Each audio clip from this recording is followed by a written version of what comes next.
देखिए, जिस तरह हर इल्म के हासिल करने के लिए उस्ताद की ज़रूरत होती है, इसी तरह रूहानियत के हुसूल में भी उस्ताद की ज़रूरत है। और उसी को शेख या पीर कहा जाता है। हाँ। और उसके हाथ पे बैत की जाती है।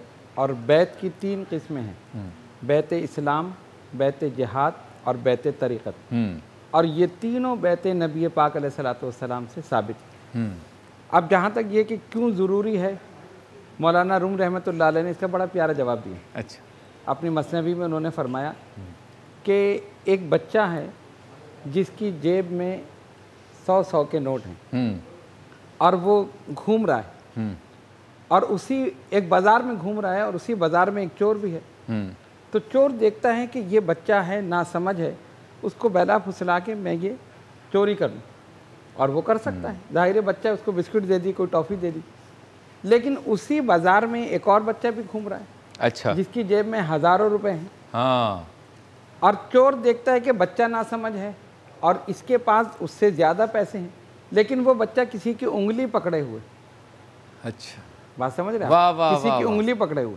अब चोर देखता है कि ये ना समझ है, इसके पास दौलत है और मैं चोरी कर सकता हूँ। ये तो ना समझ है, लेकिन जिसकी उंगली ये पकड़े हुए है वो बड़ा दाना है, तो वो फिर चोरी नहीं कर सकता। हाँ। तो फरमाते हैं कि दुनिया जो है एक बाजार है और मुसलमान जो है ये एक बच्चे की मानिंद है। चोर जो है वो शैतान है, दौलत जो है वो ईमान है।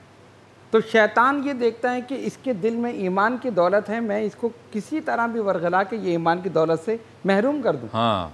लेकिन वो देखता है कि इसके हाथ में गौसे आजम का दामन, वाह वाह वाह, इसके हाथ में गरीब नवाज का दामन, वाह वाह वाह, इसके हाथ में मुजद्दिद अल्फसानी के दामन, किसी भी बुजुर्ग का हाथ पकड़े हुए। कहते ये तो नादान है, लेकिन जिनके दामन से वाबस्ता है वो बड़ा दान। क्या बात है, वो ऐसा नहीं करने देगा। इसीलिए ज़रूरत होती, इसलिए कि तरीक़त जो है ना, जब इंसान इस पे चलता है तो नशेब व फराज आते हैं। शैतान अपनी फितना सामानियों के साथ हमला करता है और चीज़ों को मुज़य्यन करके उसके सामने पेश करता है। वहीं पीर रहनुमाई करता है और उसको बताता है कि नहीं, ये फला चीज़ जो है ये सही नहीं है, ये शैतानी जो है फितना है, या ये शैतानी धोखा है, इससे इस तरह बच के गुजर जाओ। और अगर वो वैसे ही कदम रख दे तो वो आराम से उसको बहका देगा और जितनी इबादत है वो भी जाएगा।